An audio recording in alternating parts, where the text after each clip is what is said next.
Hi, I'm Patricia Grabarek. And I'm Katina Sawyer, and welcome to the Worker Being Podcast. This week, Patricia has an article for us. Do you I want to tell do. us high level what your article is going to be about? Yeah, so this article is all about safety at work.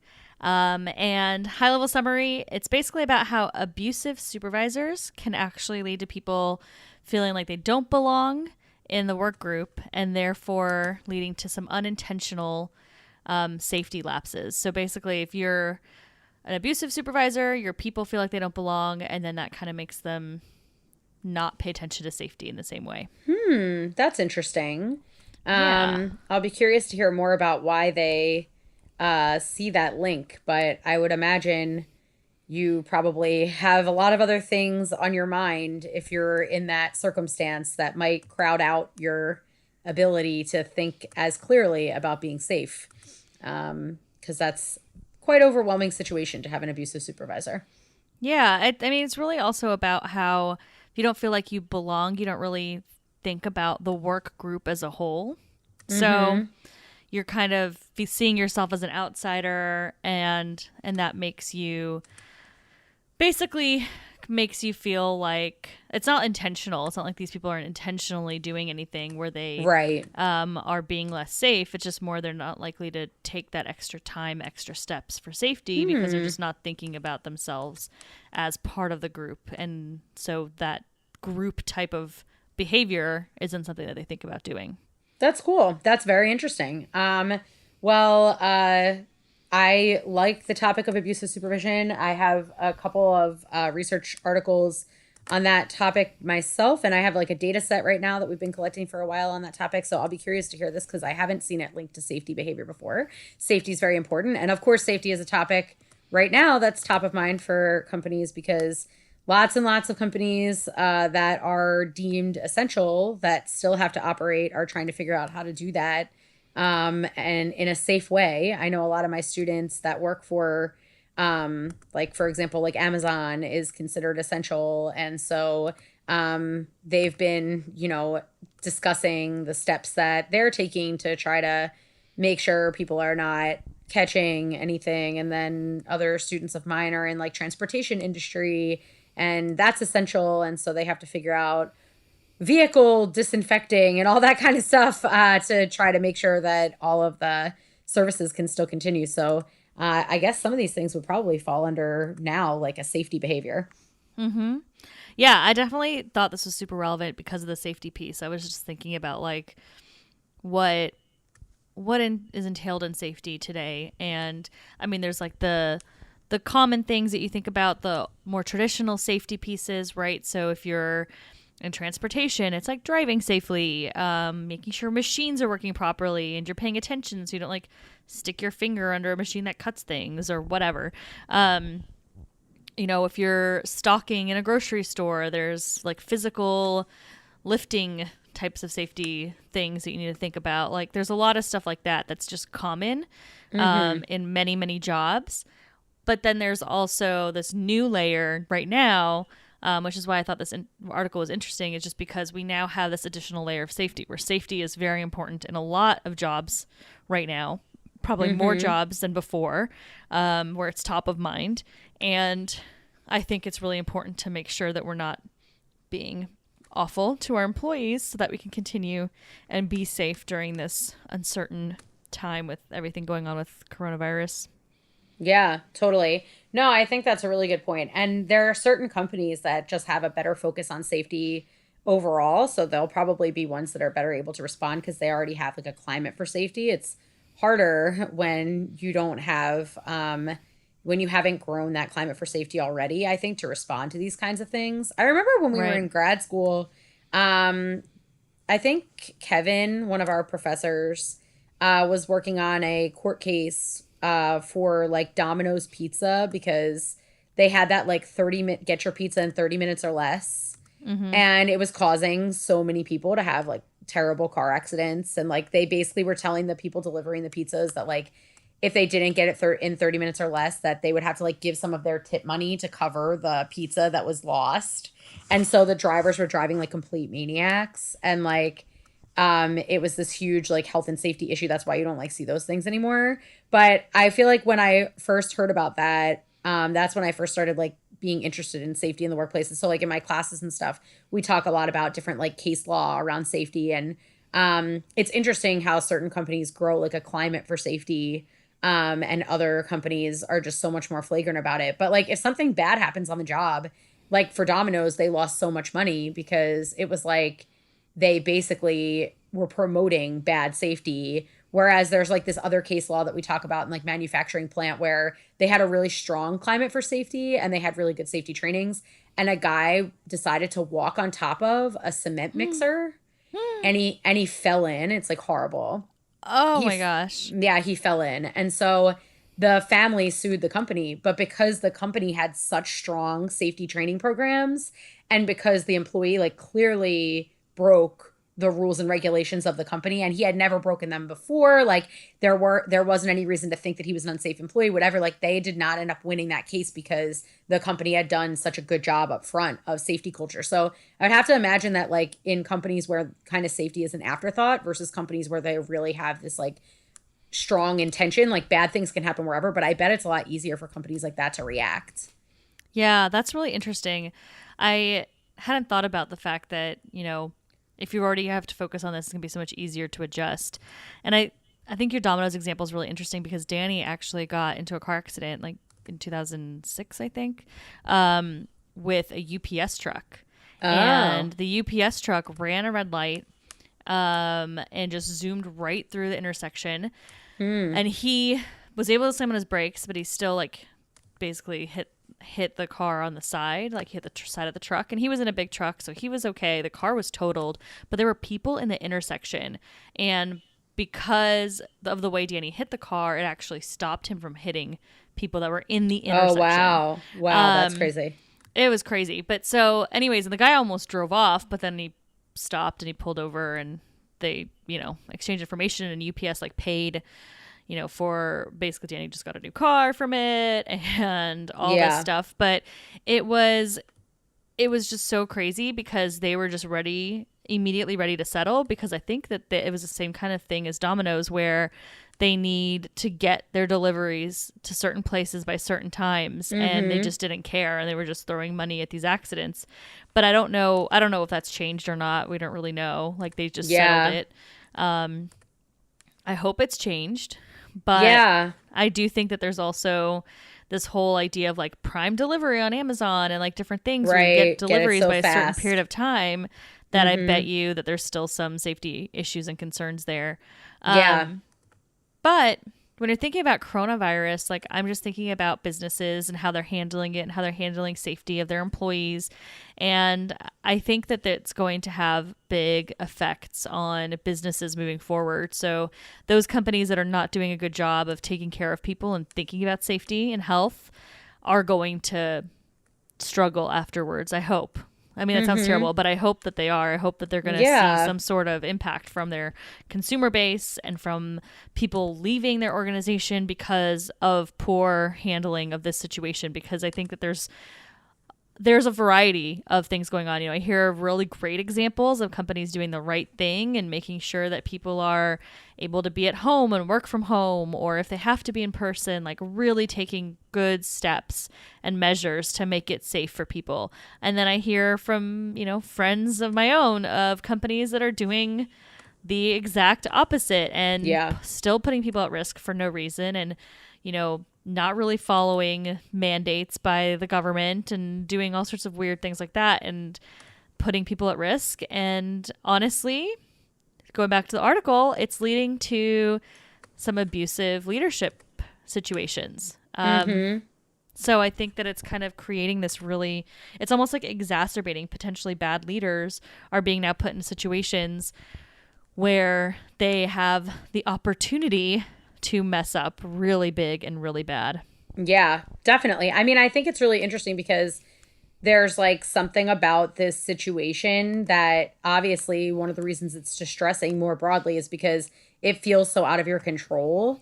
But Mm-hmm. when you're working for someone who likes to be in control of everything, like an abusive supervisor often likes to feel in control or be able to like control people around them. That seems to be like a recipe for some of these things to emerge more strongly because it's Yeah. not something they can control. And so like they're trying to assert control in other ways by like basically not following the rules or putting their employees in dangerous situations. And it becomes really clear in those scenarios like that what you probably suspected was true, that your employer might not care very much about you as an employee or whatever, is true. And that's like really bad. Yeah. It's well, let's get into this article because I feel like Yes. there's just such good, interesting insights to that ties into what you're just saying and then ties into everything that we've been talking about in terms of the current situation. Um, and while this article, the study was not done, obviously in this situation, I think there's a lot of takeaways from it. Yeah, definitely. So what's the title and the authors and all that? So it is called Abusive Supervision, Thwarted Belongingness, and Workplace Safety, a group engagement perspective. It was published this year, 2020, Journal of Applied Psychology, and it was written by Yang, Zhang, Liu, Lu, and Schaubrook. Probably butchered those names, but No, you're anyways, fine. good authors. Yes. um, and this article, so it's all about workplace safety and abusive supervision, as I mentioned. So abusive supervision, just to give some context, it really refers to how an employee perceives their supervisor's behaviors towards them. And it's really non physical aggressive behaviors. So things like, putting people down, not taking people seriously, not listening to them, just lots of nonverbal and verbal abusive situations, right? Where it's not physical, it's not aggressive in that way, but it's aggressive in the way that they're behaving towards the person. Mm-hmm. And what it does is it really signals that an employee is a devalued group member. So if you think about it, if you're having that interaction with a supervisor, you might feel like you are less important to that person. They don't like you, whatever that looks like. But it has to do with the way that you respond. So this whole study is about how you feel about a situation with abusive supervision and how that impacts the way you act in terms of safety. Mm-hmm. Okay. That makes sense. So if I have a supervisor who is behaving abusively, I then am likely to feel like I don't belong in this group. Does it say anything about whether or not the supervisor would be broadly abusive, or is it more like dyadic where it's just like the individual person perceives their supervisor as abusive, but it's unclear whether they're abusive to everybody or just to that person? It's unclear whether it's really about the questions that they asked about abusive supervision is about the direct supervisor and how a person feels about him. So it's you're answering question about whether you're not your direct supervisor does things like telling me that my thoughts and feelings are stupid. So it is Mm-hmm. directed towards the person, not necessarily to the whole group. Yeah, that makes sense. That makes sense. Okay. So it's Mm-hmm. from the individual's perspective. So if I perceive Yes. my supervisor as abusive, I'm also less likely to perceive myself as being part of the group. Yes. So when it comes to the belongingness piece, it's all about what they call belongingness need satisfaction.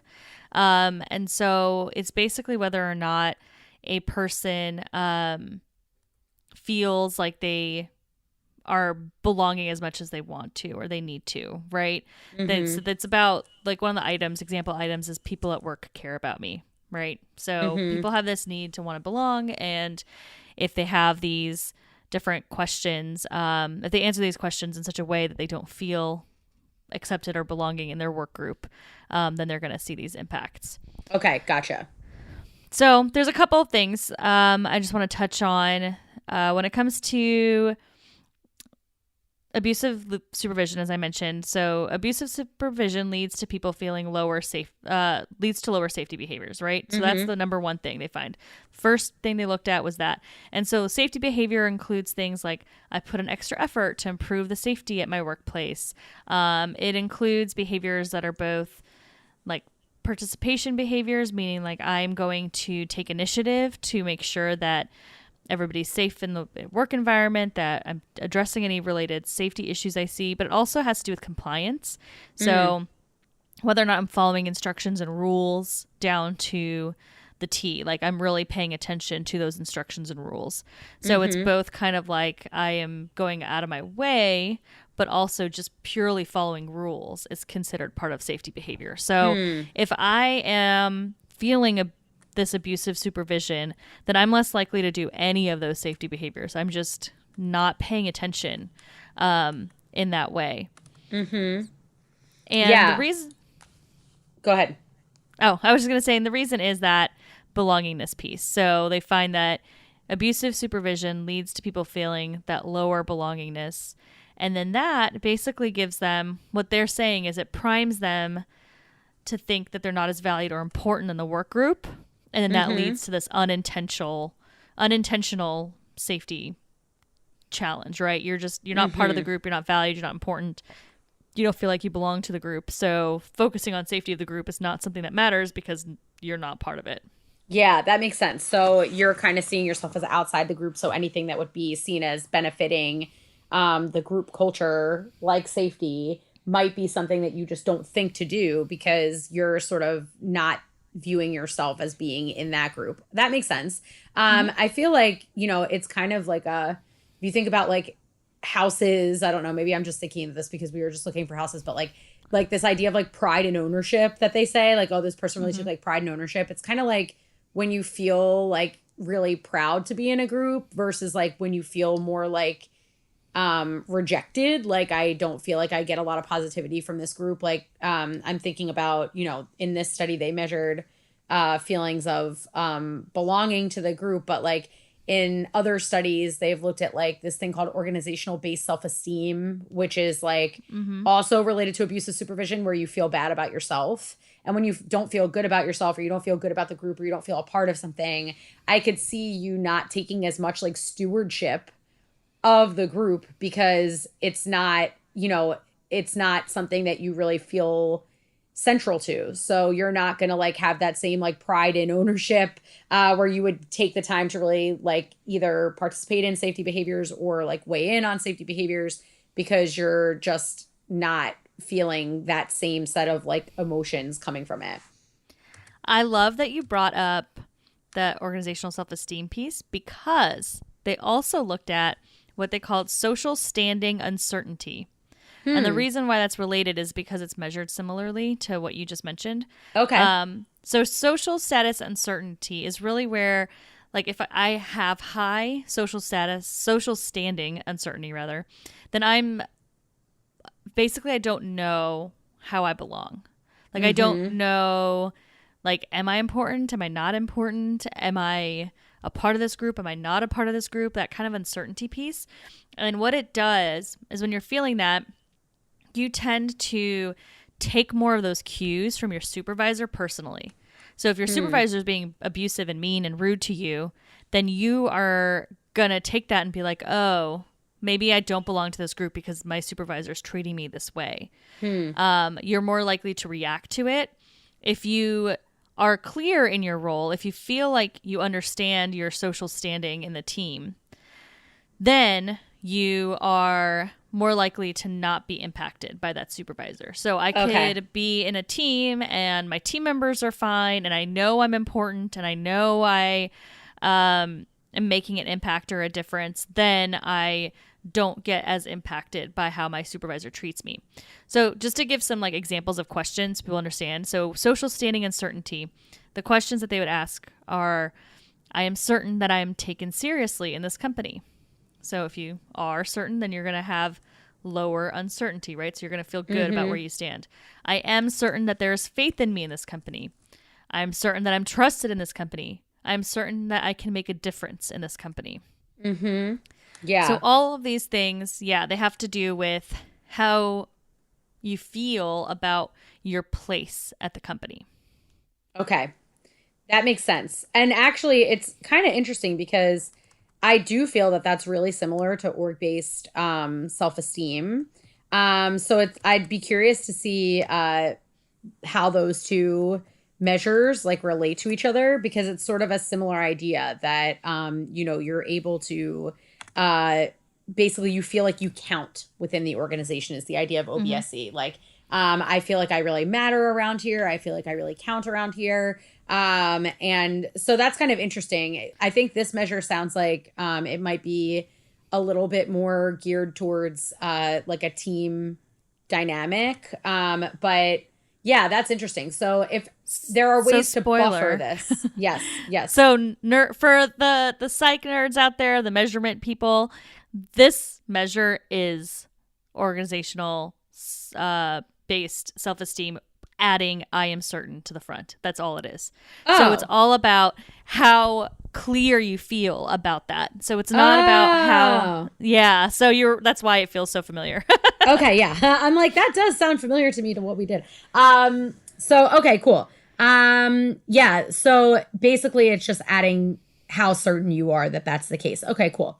Mhm. So there is a way then to make up for the negative effects somewhat of abusive supervision on safety if the team members are able to demonstrate or make it very clear that that the person is valued. Yep, exactly. So basically, if you feel like you know your place in the company, you know that you're trusted, you know that you can make a difference, then your supervisor being abusive is not going to impact you as much. It's not going to impact how much you feel like you belong, and you're going to be more likely to continue being safe. Mm-hmm. But if you aren't sure, if you're not clear, like imagine if you're a new employee and you don't really know your place yet, or your team members are just not very supportive, or they're just not even talking to you much about it. Maybe they're just fine, but they're not like exceptionally supportive, and you're not 100% sure, then you're going to feel more of this struggle, right? You're going to be feeling less belonging, and you're going to be less likely to do any of these safety behaviors. So I think this is really interesting during this time period in particular because a lot of companies, like we were saying, are going to be focusing more on increasing safety behaviors and like that's going to continue for the, at least the foreseeable future. So, and I think also after this, people will be much more cognizant of what they weren't doing from a safety perspective. Like I think that this will be sort of a wake up call for companies in general about like how much leeway there was before. Right. So with companies thinking about all of this stuff, I think that's interesting because basically what this is sort of getting at is if you know that you have a supervisor who has a tendency to be abusive or you perceive that person as abusive, it behooves you and the rest of the team to try to make each other know that you matter Yeah. in the presence of that supervisor so that you're not likely to see these impacts. So it's kind of like organizations should be aware that if they have somebody who's demonstrated these abusive supervisory patterns in the past, that their safety behaviors are likely to be lower on their teams. So that's an issue. Those people should be identified and dealt with. And B, if you are on a team and the organization is not identifying and dealing with that issue, there's something that you and your teammates can do to ensure that you stay safe or are more likely to stay safe under these conditions, even though your leader's not so great. Exactly. Yep. I think that's a great takeaway. Like it's really about obviously addressing the abusive supervisor, but then the fact that the social standing uncertainty has such an impact. It's almost like a reminder that, hey, make sure your team members feel valued. Make sure that you know, tell them when they do something good or when they, let them know that they're an important part of this organization. And it could be anybody. It could be a team member. It could be other leaders. It could be anybody. Just making sure that that environment of value and trust and acceptance of employees overall is going to make a big difference. So if you have one bad apple leader, it won't have as big of an effect if the rest of the organization's culture is supportive and shows that team members are valued across the organization, as it would if none of that existed. So I think that that's really important that organizations need to obviously address abusive supervision, and then employees can take the power back in some ways and make sure everybody feels a sense of belonging. And I think it's also important to know that a lot of times when you see abusive supervision, there's, obviously, Katina, the research, but there's research that shows that people will lash out if they don't have the resources they need, right? So imagine a manager that's under a lot of stress and a lot of pressure and thinking about everything going on right now. They might be more likely to be a little bit abusive because they are stretched thin. That's not an excuse, but it's a fact. And organizations need to make sure that the leaders have all the resources they need so that they can not turn into kind of this negative type of leader. especially during this time of transition and change and refocus on safety and making sure that managers are equipped to handle the whole situation so that they can ensure that those folks that have the tendency to maybe get into that negative space don't get there. Yeah, that makes a lot of sense. I think that it's important to make sure that everybody's being taken care of because, yeah, your managers will pass along the like attitude that they get from the company to the people that work for them. And for some people, that could mean worse things than for others. So I think it's important for companies to really make sure that they're not putting on the back burner things that they would, be prioritizing under other circumstances, like taking care of their people, checking in with people, seeing how people are doing, making sure they have what they need. And then also, recognizing that if you're in a company that's not handling this well and, you've noticed that your manager at least behaves negatively towards you, or maybe the whole team feels that way, there is some evidence to suggest that abusive supervisors are not always abusive to everybody. But if you have the tendency to be an abusive supervisor, you generally will be abusive to more than one person on the team. So there's some people who are considered like easier targets than others or more likely to agitate that person for whatever reason. So, but I think that some of the things that we've been talking about, like virtual get togethers, even if you just have like a 15-minute 20-minute at the end of each week to talk about how everyone's coping and dealing with this situation, at least in the time being, that might get the opportunity to share more about how much you appreciate each other and make sure that people recognize that they're valued, even if it's just informally in your team without your leader. I'm volunteering to do some compassion circles for doctors and nurses and hospital staff right now. My friend is one of my colleagues is friends with someone who's like the head of a department at Boston, a hospital in Boston. And so we're going to be doing these like compassion circles as like volunteer work. And the idea is that their leader's not going to be present. And it's just going to be 30 minutes at the end of each week for people to just share how they're coping and to like express gratitude to each other and like share their emotions. And so something like that, I think, could go a long way under these circumstances, because you might not be able to change your leader or your company, but you can at least change your connection with each other. Yeah. Yeah, I think that there's a lot that can be done at the team level if this is happening. Mm-hmm. But I also think that we need to, and we talked about this already, but I think we need to think about obviously the organizations, I think, have the impetus to they're the ones that need to focus on this, right? Yeah. I don't think it's fair to put it on the employee fully, as you obviously would agree, but I think those kinds of compassion circles is a great way. That's, I mean, obviously good for you to be volunteering at this time. I think that's really great, but also I think that is something an organization can do that's not a huge lift. Mm-hmm. To have people build that belonging and those relationships, that even if they have an abusive supervisor, they can overcome that. Yeah. As a group. Yeah. So it's putting some work on the employee in the sense that the employee has to participate in this type of event, but they're also giving them a resource to be able to handle potentially negative supervisors if that was occurring for them. Yeah, definitely. And in this case, it was the head of the department that was like, I just don't know how communications are like holding together, breaking down, what leaders are doing a good job, what ones aren't. Like, it's difficult for me to keep track of all this. So why don't we just allow the employees to have space to talk about it? And then whatever comes out of these groups can help us to better understand how to address things moving forward. So it's kind of partially to vent, but also partially to get a sense of like, how are people doing? So, yeah. I think that's great. That's really great. Because that's a good leadership move. One, to be able to have that space for these employees to be able to have those conversations, to understand that maybe there are leaders out there that are not as good without necessarily knowing exactly what that looks like, and then to be able to use that information and those sessions to be able to figure out how to improve and continue to make the environment as good as possible. I think that there's a lot that or other organizations can learn from what you're doing here, because I think that's really great. I also think that it's important, like, I know I don't want to put the impetus on the employees at all in what to do in a situation they have an abusive supervisor, but it could just be a good reminder that if you're in a situation where your leader is abusive, you're not feeling comfortable with that leader, you don't feel like you belong in the group.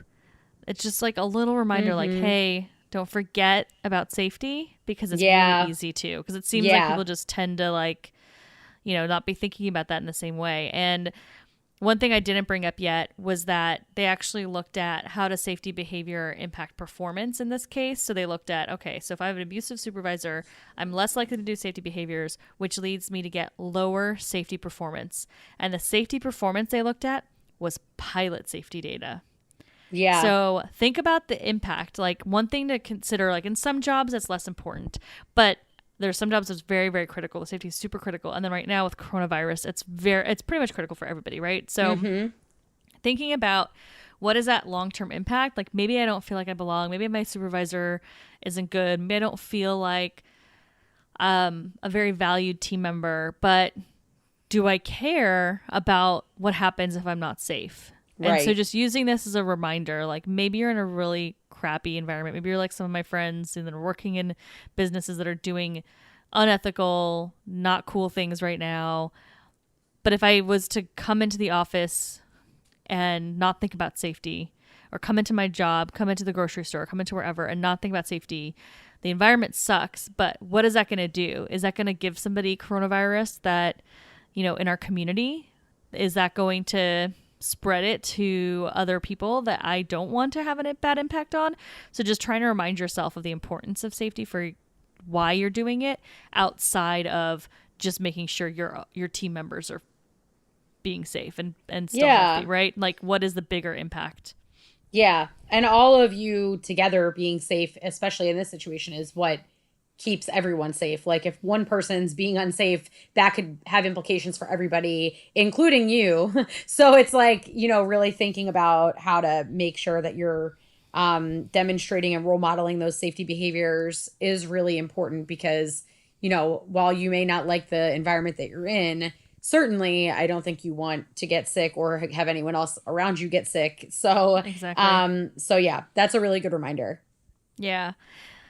Yeah, those are the main points from this study. Overall, relatively straightforward, I think, and very important in this day and age to think about that. I mean, abusive supervisors, abusive behaviors in the workplace are never okay and never good. And I believe we've talked about it before, and all the impacts it can have on wellness overall. But safety also has a major impact on wellness, obviously. Yeah. So thinking about what you can do in this case, if you're a manager, if you're a leader, like we already talked about, organizations trying to help that out. But if you're a leader, reflect on how you're acting too. Like, take that moment to reflect and think about, what does that mean in this environment today, where cleanliness, safety, sanitizing everything is incredibly important.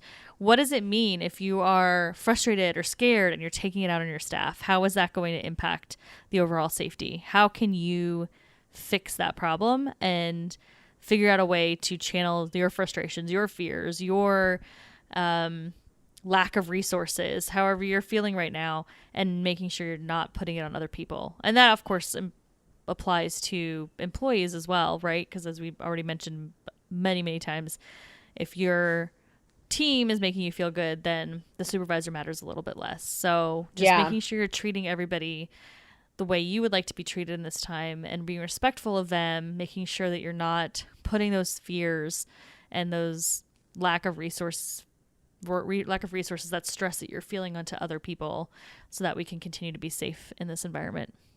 Mm-hmm. Yeah, I think that's perfect. Thank you so much for reading this article. I think it's so relevant right now and really helpful for people who are trying to increase their safety behaviors or maintain their safety behaviors in the long term in this and then, in other issues that may arise moving forward. So thank you so much. Of course. I thought it was very relevant. I'm glad you felt the same way. And we'd love to hear from all of you as well. If you have any thoughts on this, any experiences with safety issues changing and struggling during this time, we'd love to hear from you. You can reach us at contact@workerbeing.com. You can find us on our website, which is workerbeing.com. And you can also find us on social media. So LinkedIn, Facebook, Instagram, Twitter @workerbeing. Thanks for listening. The Worker Being podcast is hosted by us, Patricia Grabarek and Katina Sawyer, and produced by Allie Johnson.